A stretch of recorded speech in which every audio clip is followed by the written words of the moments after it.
Muy buenas y bienvenidos al Barco Liberal, soy Mauro Salazar y hoy os quiero comentar que hace unos días el programa de televisión boliviana Cartas sobre la Mesa ha transmitido un debate entre Antonio Saravia y Julio Aliaga. Y en este vídeo vamos a hacer una réplica a toda la exposición de Julio Aliaga, así que vamos a explicarlo.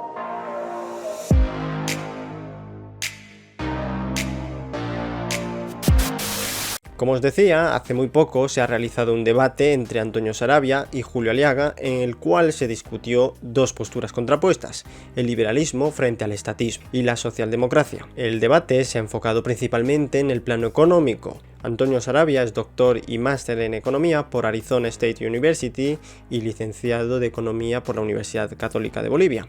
Por la otra parte, Julio Aliaga es un analista político que estudió ciencias políticas y sociología en la Universidad Complutense de Madrid. Tuvo relación con la Asociación de Juventud de Socialistas de PSOE y fue funcionario público como ministro de consejero en algunas embajadas de Bolivia, como una de ellas España. Antonio Saravia se autodenomina liberal y actualmente tiene en consolidación un partido político llamado Partido Liberal de cara a las elecciones generales del 2025 en Bolivia. Algo que personalmente considero que no es la mejor decisión actualmente si se pretende salir abanderando el liberalismo en el escenario político, por lo que en este canal vamos a hacer seguimiento a esto nuevo que se pueda desarrollar en Bolivia en nombre del liberalismo. El debate completo lo tendréis en la descripción. Y pues bien, más allá de la argumentación de Saravia, que a mi juicio ha presentado buenos argumentos en defensa de las ideas de la libertad, pero que en adición en este vídeo vamos a matizar y complementar aún más la defensa de la filosofía política del liberalismo. Julio Aliaga es un convencido detractor del liberalismo y en sus redes como Twitter X suele publicar algunos de sus pensamientos que según él desmontan el discurso liberal por el que se engaña aparentemente a los jóvenes. En este sentido, antes del debate, Julio publicaba lo siguiente.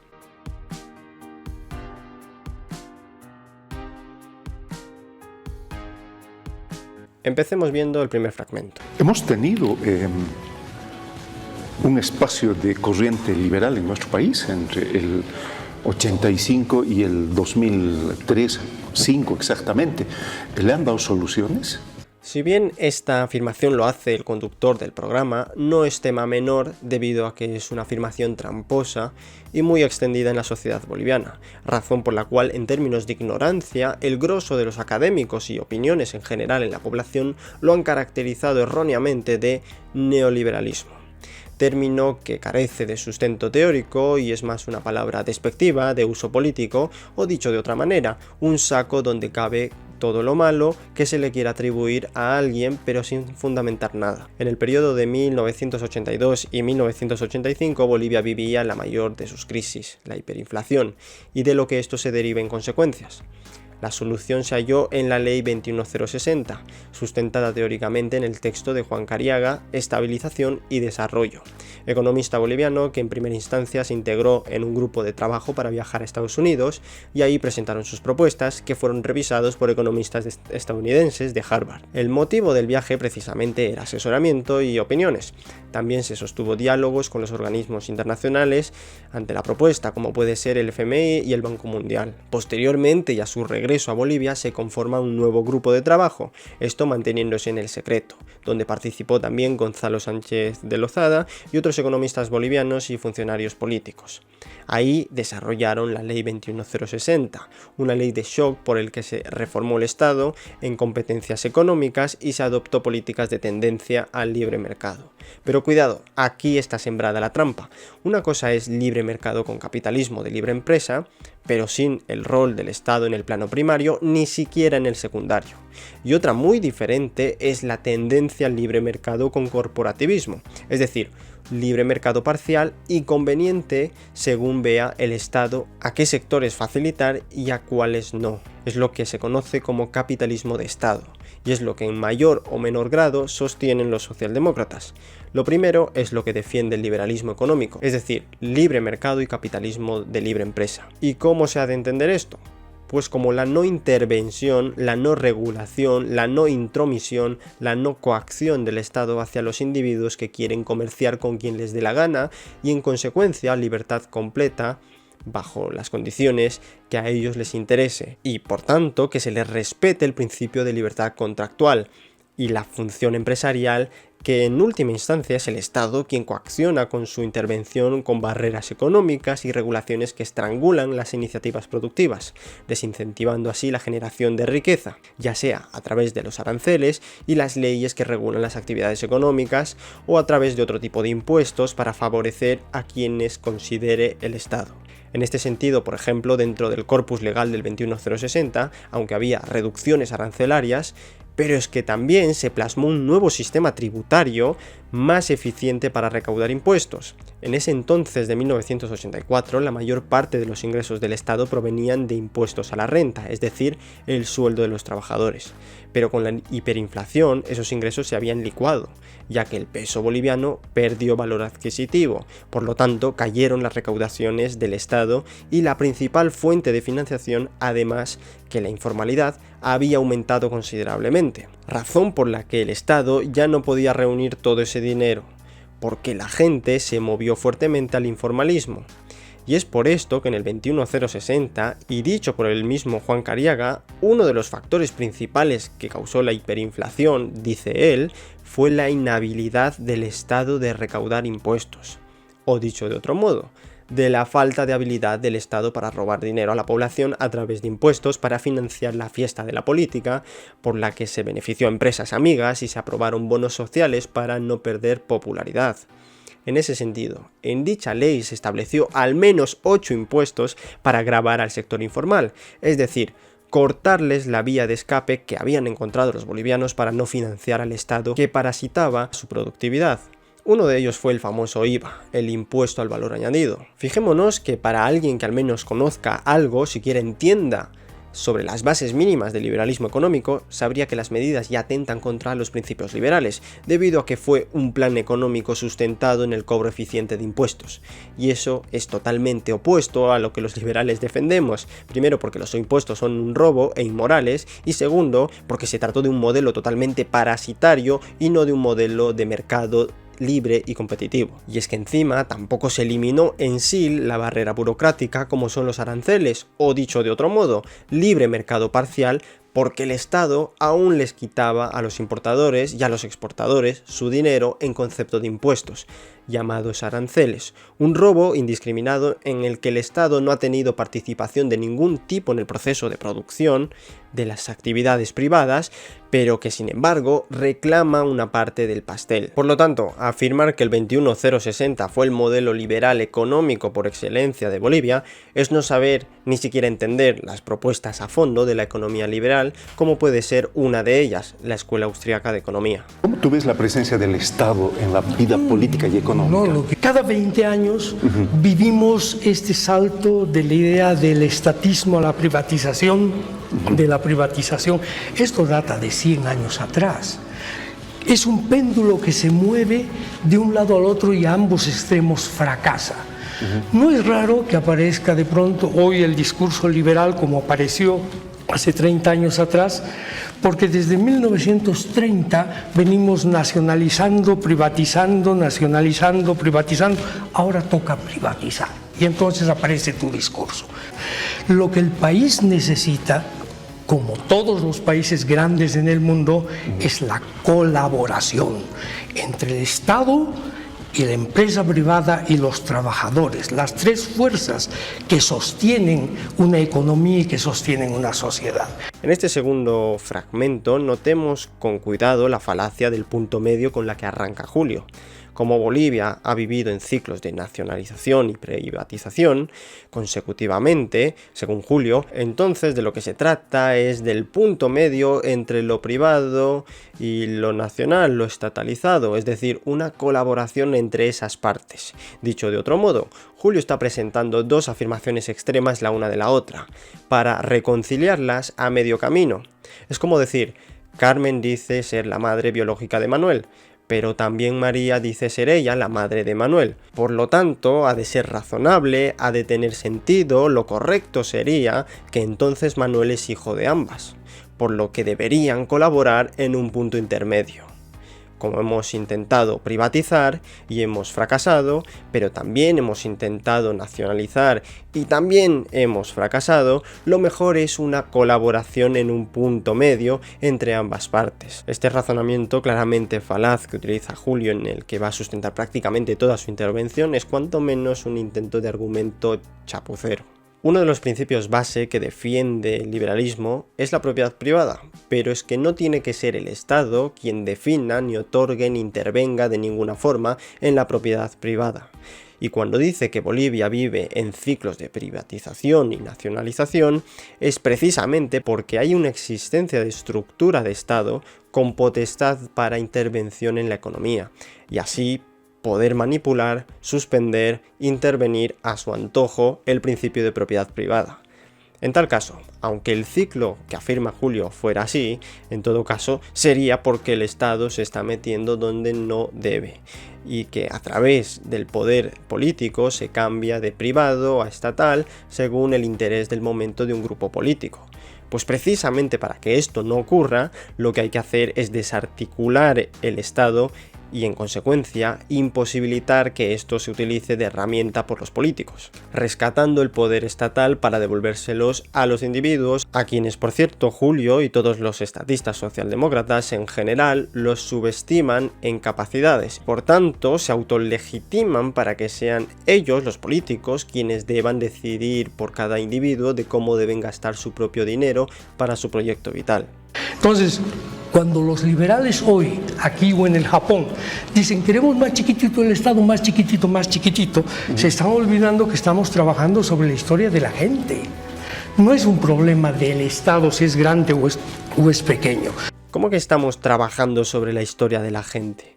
¿Quiénes son los políticos y qué legitimidad tienen para que a través del Estado planifiquen los proyectos de vida de las personas, haciendo que converja de manera forzada en un plan común por el que todos tengamos que subordinarnos? ¿Entienden por qué antes dije que los socialdemócratas subestiman la capacidad de las personas y se autoatribuyen el deber de ser ellos los pastores que guíen el rebaño? Pero es que además dice este señor de que no se trata de que el problema se deba al tamaño del Estado. Pero es que esto es un argumento ingenuo, porque el tamaño del Estado, que en Bolivia cada vez es más grande, sí es un problema, porque el Estado es coacción. La estructura de Estado es el causal de que algunos grupos se beneficien a costa de otros, de que los bolivianos vivan en un país reprimido.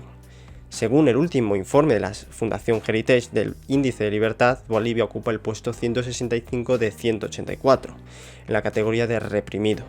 Porque el Estado representa alrededor del 85% del PIB, el desempleo ronda el 8,5%, la informalidad representa más del 80%, porque el Estado les impide desarrollar, les impide generar riqueza y sobre todo parasita a su población protegiendo a empresarios bolivianos y gremiales para que sean ellos los únicos bolivianos que puedan vivir de esas actividades. El Estado es una máquina no solo de generar pobreza, el Estado es una máquina de generar dependencia, porque el Estado les parte las piernas a los bolivianos con restricciones al comercio y luego les regala las muletas para que así dependan de las ayudas que ofrecen ellos, con el dinero de los demás, es decir, con los que intentan generar riqueza. Este es el verdadero ciclo que el señor Julio no quiere ver o tal vez ni siquiera lo entienda. Te he escuchado decir, somos 600.000 trabajadores en este país. No somos, ellos son.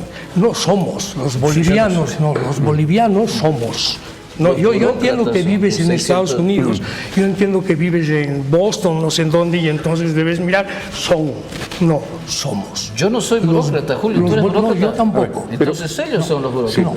Aquí notemos el nacionalismo rancio por el que este señor muestra la intolerancia hacia alguien que, siendo boliviano y que vive en el extranjero, que por opinar sobre los 600.000 empleados públicos que sostiene el contribuyente boliviano, descontándose de la lista Antonio, por no ser él parte de esos empleados. Julio intenta decirle a Antonio cómo tiene que expresarse y que no se trata de los bolivianos son, sino que tiene que decir que los bolivianos somos, dando a entender que porque Antonio vive en el extranjero está mirando desde arriba despectivamente a los bolivianos. Con respecto a los empleados privilegiados del Estado, la mayoría ocupando puestos que no hacen falta, que simplemente están ahí para aumentar las estadísticas de empleo, ya que no son puestos que generan valor valor que tengan productividad por el cual se obtenga rendimientos o valor añadido. Es la típica trampa keynesiana: contratar trabajadores para cavar un hoyo y luego contratar otros trabajadores para volver a llenarlo. Y una cosa es ser patriota y otra cosa muy diferente es ser nacionalista. El nacionalismo en sí mismo puede llevar su propia semilla de destrucción, porque quien se adhiera a ello, a tal punto enfermizo como parece dar señales de ello este señor, tarde o temprano llega a la contradicción de protestar contra el robo, pero preferir ser robados por los propios bolivianos que por extranjeros. Esto se hace cuando, por ejemplo, se promueve el proteccionismo a las empresas nacionales frente a las extranjeras.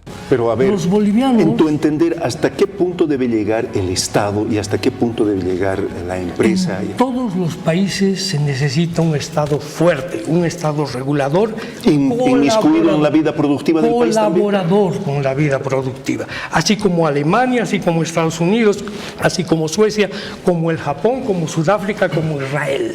Aquí otra falacia más. Incurre esta vez en la falacia ad populum, falacia por la que se intenta dar validez a un argumento simplemente por la cantidad en términos de la mayoría.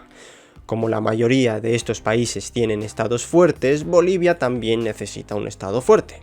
Esto es como decir, la mayoría de los países con estado fuerte en el siglo XVI tenían esclavos.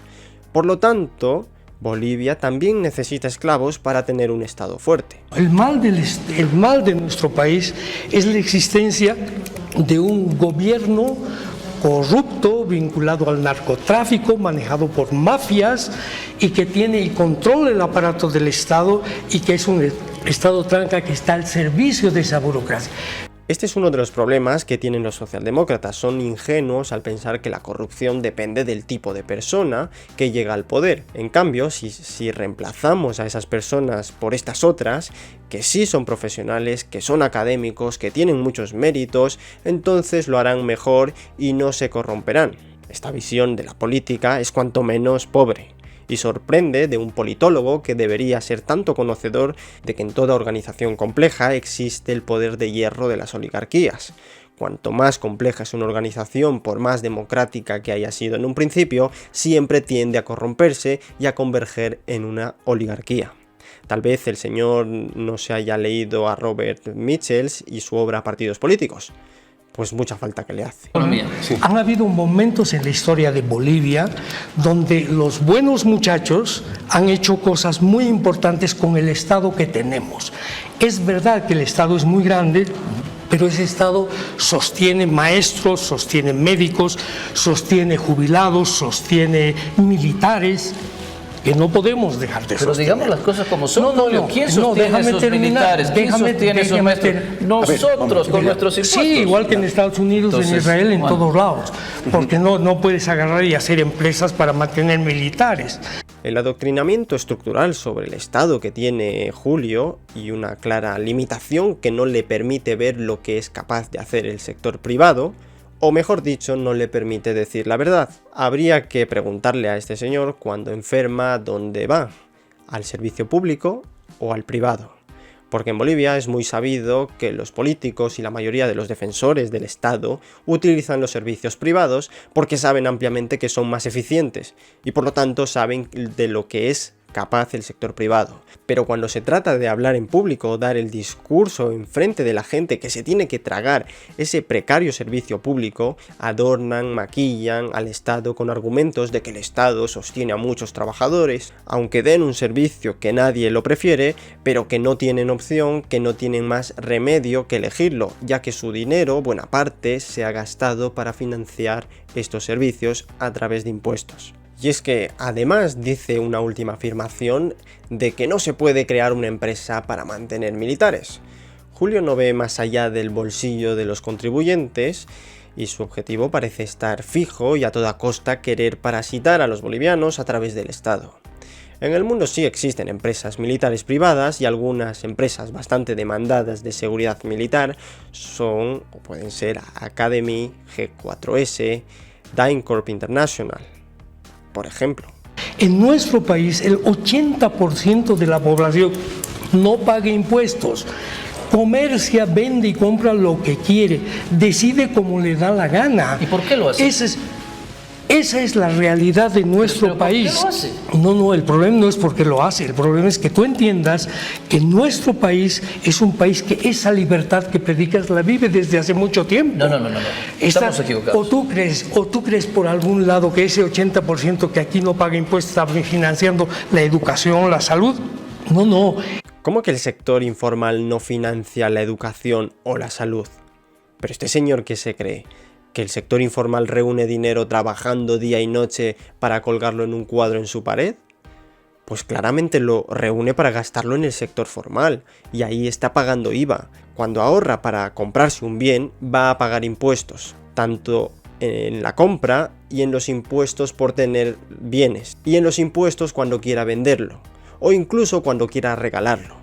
Va a pagar impuestos. Cuando quiera ir a comer en un restaurante del sector formal, va a pagar impuestos. Cuando vaya a cargar gasolina, va a pagar impuestos. Cuando quiera viajar en avión, va a pagar impuestos. Si es que hasta para hacer cualquier trámite que no tenga nada que ver con su actividad informal, va a pagar impuestos. ¿Cómo que el sector informal no financia los servicios públicos? Y no, Julio, la libertad que defendemos los liberales no es esa libertad que describes tú.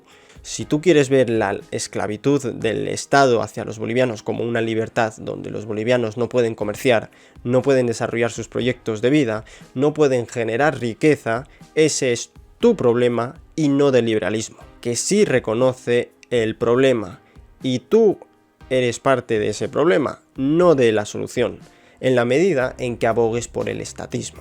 ¿Cómo eliminas las asimetrías que existen en el mercado y las imperfecciones del mercado? Si las manzanas son muy caras, yo no como manzanas. Correcto. Si los trabajadores son muy caros, yo no contrato trabajadores. Y yo te decía, si la diferencia es que las manzanas no tienen que comer, no tienen que llevar la platita a la casa, no tienen responsabilidades, son manzanas. Y el problema de los liberales como ustedes es que creen que las manzanas y los trabajadores son la misma cosa, que tienen que tener, no me interrumpas, que tienen que tener un precio y que tenemos que tratarlos por igual. Claro, porque los liberales que miran la libertad sin derechos consideran que los trabajadores son una mercancía. El mercado no puede tener fallas en el sentido que describen los estatistas, debido a que el mercado, en términos sencillos, es el intercambio voluntario de derechos de propiedad por el que se satisfacen ambos intereses. Yo quiero comprar algo que me interesa y tú lo tienes, y tú estás dispuesto a recibir lo que yo te ofrezca. Si ambos estamos de acuerdo, pues ambos nos beneficiamos, por lo que si se habla de falla de mercado, hay que sospechar, porque el Estado puede estar involucrado distorsionando estos intercambios voluntarios. De otra manera, no se puede decir que el mercado presenta fallas en ese sentido, y por tanto legitimar la acción del Estado de intervenir en un mutuo acuerdo, en un libre acuerdo, para que según los socialdemócratas puedan corregirlo. Por otro lado, los trabajadores, comparados con una manzana, tienen algo en común, y no necesariamente hay que caer en el absurdo de equiparar a un trabajador y una manzana per se. Pero en tal caso, el elemento en común es la potencialidad de ser medio de intercambio. Pero aclarémoslo, la manzana es una mercancía sujeta a la valoración subjetiva del que quiere comprarla. Uno puede comprar para comérsela, o puede comprarla para investigarla, o para lo que subjetivamente considere. Con el trabajador no se compra al trabajador, lo que se compra es la fuerza de trabajo. Y este es el elemento en común con la manzana. La fuerza de trabajo es una mercancía intercambiable. Pero eso no significa que el empresario, al comprar la fuerza de trabajo del trabajador, pueda disponer del trabajador sin límite como si de un bien se tratase. De hecho, este supuesto del malvado empresario explotador es una vil mentira, porque el trabajador en las empresas son un activo muy fundamental, y al trabajador le irá bien si al capitalista le va bien en un libre mercado. Si el capitalista no valora el trabajo de su empleado, el empleado se irá a la competencia, o donde valoren su trabajo como él considere. Esto es algo habitual en el primer mundo, algo que el señor Julio seguramente no sepa, porque es un intolerante hacia los extranjeros, parece ser, y quizás se pasará más el tiempo pensando cuánto los odia que en darse cuenta del poder del trabajador en un mercado libre, incluso en países que solo tienen sistemas capitalistas. El liberalismo no entiende de derechos y por tanto los liberales defienden una libertad sin derechos. Este señor apenas conoce el corpus teórico del liberalismo. Además, mencionar que en esta ocasión utiliza la falacia del hombre de paja. Como los liberales están a favor que los empresarios puedan disponer a su antojo de un trabajador como si fueran una manzana, entonces los liberales en verdad no saben que las personas tienen derechos. Las personas tienen que llevar el pan a la mesa y las manzanas no. Y por lo tanto, los liberales tratan a las personas como mercancías y no reconocen sus derechos. Julio ha montado todo un muñeco de paja argumentativo para que se alinee con su crítica, para que le sea más fácil criticar algo que él se ha inventado, partiendo de una premisa que no es cierta. Los liberales no creen en los derechos de las personas. A ver, Julio, los derechos se pueden descomponer en derecho negativo y en derecho positivo. El derecho positivo implica obligación de un gobierno u otra entidad, puede ser una institución, por la que activamente se proporciona bienes o servicios a los individuos de una sociedad, bien sea educación, salud, etc. Pero es que hay que aclarar que estos derechos positivos son el reclamo de obligación a alguien de hacer algo y que no son gratuitos. Alguien lo tiene que pagar. Si tú dices las personas tienen derecho a estudiar en un centro, alguien tiene que construir ese centro. Alguien tiene que pagar a los profesores. Los derechos positivos no son gratuitos. Otro ejemplo más, si el político de turno dice tener una casa es un derecho, pues por más bonito que esto suene, ¿quién va a construir la casa para que las personas reclamen su derecho? En cambio, los liberales hablamos de derecho negativo, un derecho de no interferencia ni del Estado ni siquiera de otra persona. Es la reclamación a terceros de que se abstengan de ejecutar determinadas acciones en su contra, por lo que el derecho negativo obliga a terceros a no interferir en las decisiones individuales entre las personas. Pero es que además el liberalismo tiene un cimiento sólido, coherente y moral de fundamentación del derecho, empezando por el derecho a la vida. Derecho base del que emanan, del que se construyen todos los demás derechos. Seguidamente se reconoce la igualdad jurídica, es decir, todos somos iguales ante la ley. En este sentido, el liberalismo, a través de su concepción del derecho, establece, reconoce y por tanto no limita a nadie ni por su raza, ni por su sexo, ni por su nacionalidad, ni por ninguna razón que condicione a los individuos a tener el derecho al acceso de cualquier servicio o posesión de un bien. Como el principio de propiedad privada, se le reconoce a los individuos el derecho de tener propiedad privada y que éste sea inviolable, y son ellos los que pueden disponer de su propiedad privada como vean conveniente. Lo mismo con el derecho al acceso a cualquier servicio, cada quien es libre de proporcionarlo o acceder al servicio de educación si así lo quieren, si así lo expresan mediante un principio que es el principio de libertad contractual, es decir, libertad de contrato bajo las condiciones que a ellos les interese. Si cuando examinas los países que mejor índice de desarrollo humano tienen, están generalmente los nórdicos. Los nórdicos tienen estados muy fuertes. Pongamos atención a la falacia ad populum que comete el mediador del debate. Esto en rigor no es cierto, es decir, no es gracias al Estado que los países nórdicos son prósperos o tienen el tan aclamado estado de bienestar, debido a que la presencia de Estado fuerte sucede en la década de los 70 y los 80. Pero es que antes ya eran países solventes y productivos, es decir, los países nórdicos ya estaban desarrollados, ya tenían una estructura sólida económica, de tal manera que es por su alto grado de desarrollo, gracias a ello, que los países nórdicos podían permitirse una redistribución y un estado de bienestar, y no al revés. Ese es un trabajo que ojalá hay que hacer. nunca Pero esté. lo que no puedes hacer es agarrar y trabajar solamente lo que estás criticando, el gobierno con los trabajadores regulando o el gobierno con los empresarios regulando. No.